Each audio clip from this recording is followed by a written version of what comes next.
I got a lot to say about Shoto Todoroki, his family life, you know, the tragic things that happened to him, and then just the fight itself. So one thing I'll just point out just briefly, because we kind of touched on it before, you know, the stuff about him basically taking Midoriya to the side and saying, hey, listen, my father's Endeavor, you might have heard of him, you know, I hate my father, I don't really like that dude, and we get to see flashbacks, during the, during this fight, and I believe we got some earlier, and they basically allude to his father, well, not his father, but his mother pouring the hot water on him.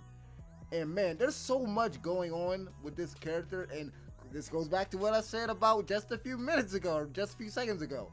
Very realistic, in the sense that they're tackling, you might have not realized this, but they're tackling child abuse.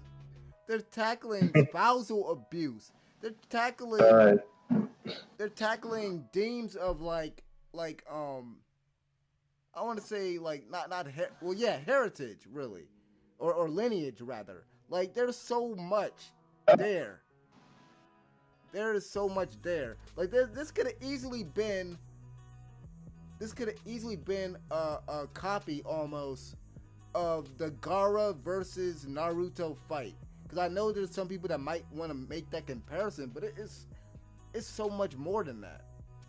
Because it's not just about a character that's misunderstood by by those around him or by somebody in his family. Like if I remember correctly, Gaara was wasn't his father trying to kill him or something? Yeah, there's something like that. And of course everybody in the village, they feared him or whatever. But in Todoroki's case, this man got hot water poured on him because his mother was driven insane by his father. Like his father, for him to be the number 2 hero, for him to be a hero, he proves that he kind of proves and we'll get into this guy later, what's his name, Stain. He proves Stain right. Or some of y'all heroes, y'all not heroes. This dude is not a hero. He's not a good guy. There's not somebody that people aspiring to be a hero should look up to. Endeavor is he's a freaking dickhead. He's a horrible human being. And Shoto talks about, he tells Deku about the fact that, yeah, my father basically bought my mother's family so that he can reproduce with her and take advantage of her quirk. There's no love in his family. And that's probably one of the only correlations or the only kind of comparison you can kind of give to Todoroki and Gaara, because if I remember correctly, like I said, I think Gaara's father tried to kill him, but his mother did love him. But it's kind of different here. But yeah, there was no love in the conception of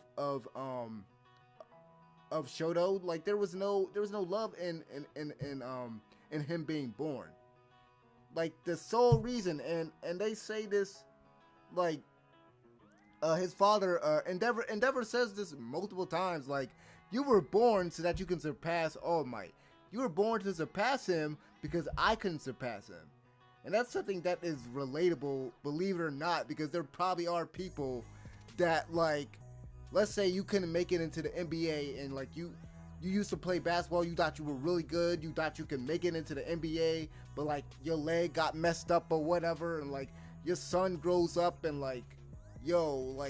he could possibly be in the NBA, so you're gonna be pushing him and trying to live through him. It's almost that kind of scenario, ain't it? Wow, yeah. But I'm kind of breaking it down probably more than what you probably thought. So I'm gonna let you kind of get into it and kind of let you talk about it, and then It's weird. It's weird. I just shut up just for the simple fact of the matter. I've never heard you like this heated, but No, because it's warned. you gotta realize, like, first of all, I took notes on this a while back when I first watched this episode, when I first was watching those episodes. I just been holding on to it, because I told you, I said, I can make a whole video on him, Katsuki Bakugo, all that. I said, but I'm gonna put it right in this retrospective. Like, all my thoughts, I'm just gonna put it out there, because they're like this character and this his character arc, it's amazing. This is why people say the show is so great. Exactly. But I guess I'll throw my hat in there now. Like I said, it's warranted because Endeavor is a scumbag piece of shit. He is. Like, there's no like disputing this at all, and I doubt I'll get any disputes from you about that. I mean, when you really look at this, I think this is Horikoshi's second nod to Avatar, because if you remember Zuko's whole story and why he's after Aang in the first place, it's because he spoke at a turn. And then because he didn't agree with what his father said, thus creating that his father burned him on that side of his face, if you remember. Oh yeah, and then he got banished from the Fire Nation.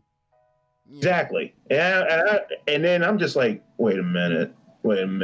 No wonder people fucking compare these two together. So basically, we have the tale of two shitty fathers, basically. And I thought of, like, when we were looking at this flashback, and I was like, hold the hell up. My man, did you, as horrible as this is, did you, this isn't a nod to Avatar, you man. This is never nod to Avatar. Honestly, because if it is about that. That makes sense. The scar on his face, the flames that he doesn't use because it reminds him of his father. He won't use his father's power.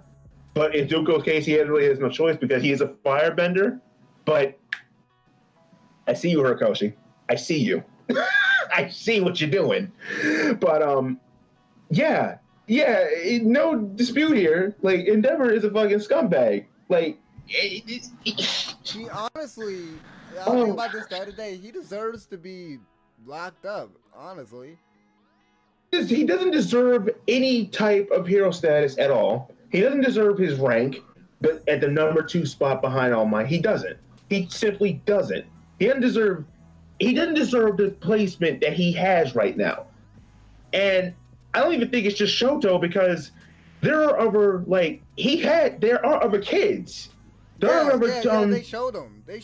Because he made a point to say, because he was talking about quirk marriages, which are basically arranged marriages.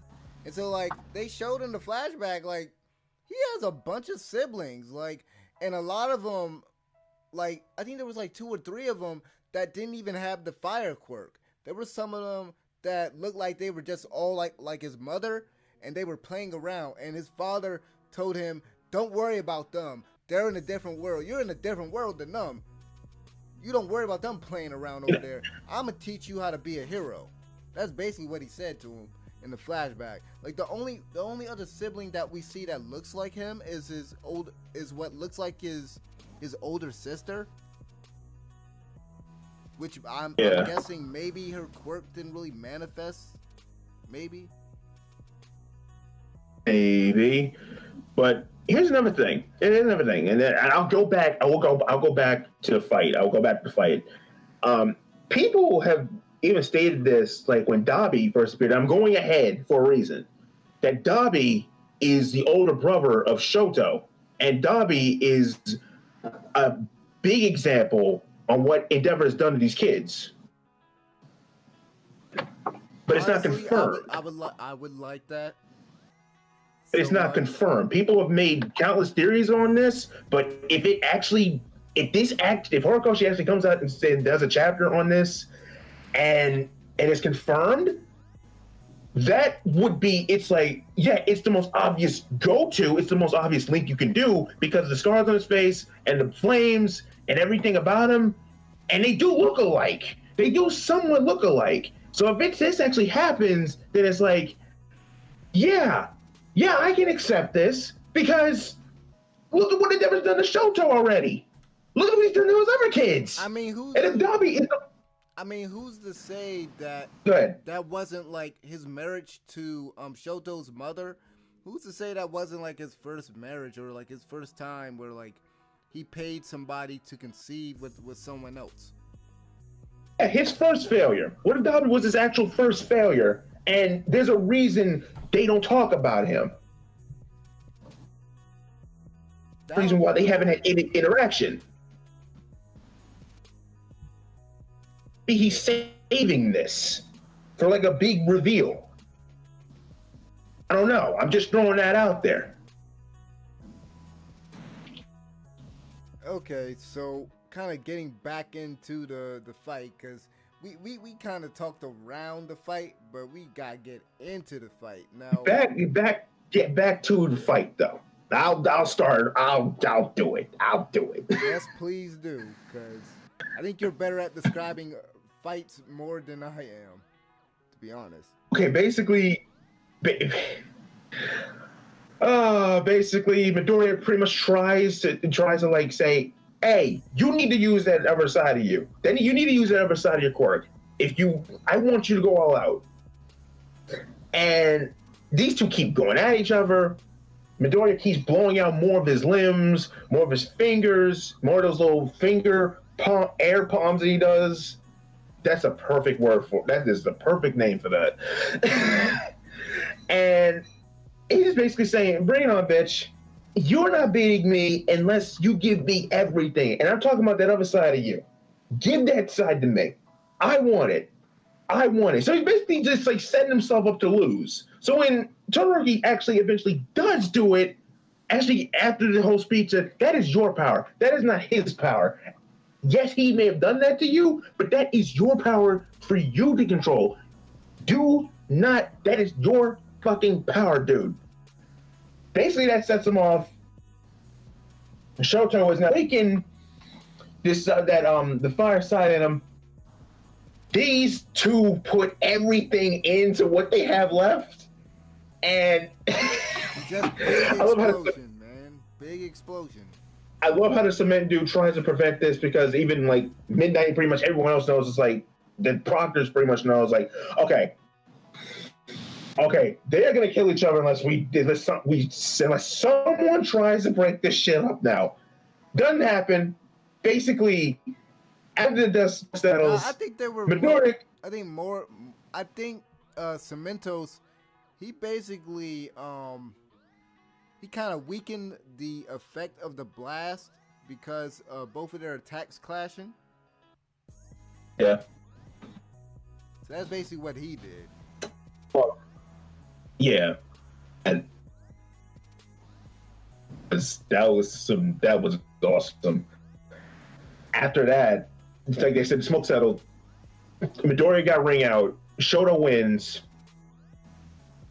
It's like you would expect like Midoriya to have won that, but no. It's like one of those instances where it's like, yeah, a bunch of W's, and I'm okay with this. Like, yeah, it's one of those. If I were to see this, go ahead. If I were to see this like back when I was a teenager, I probably would have been like, "Oh, it's bullshit! It's bullshit! He should have won this shit, man! It's bullshit!" or something like that. Go ahead. Nah, well, all I was gonna say was like, this is just another instance of him. Like, he could have won. He could have won. All he had to do was just shut up and just fight the dude. Like, cause keep in mind, he didn't damage him at all, really. Like, it was Deku. It was Deku damaging himself because he was using his quirk. But, you know, he was being defensive the whole time. I mean, Todoroki couldn't really do anything to him, or wasn't really doing much to him. But the thing is, all he had to do was shut up, and he probably would have won the match. Yeah, because he brought down himself, like I said.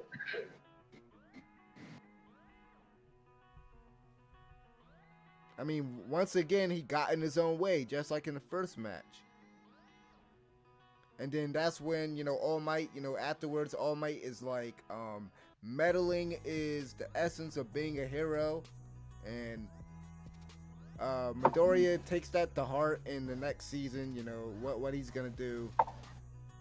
You know, he'll take that to heart. And then, so like, after that fight, I believe, let me see what happened after that fight. I think, if I remember correctly,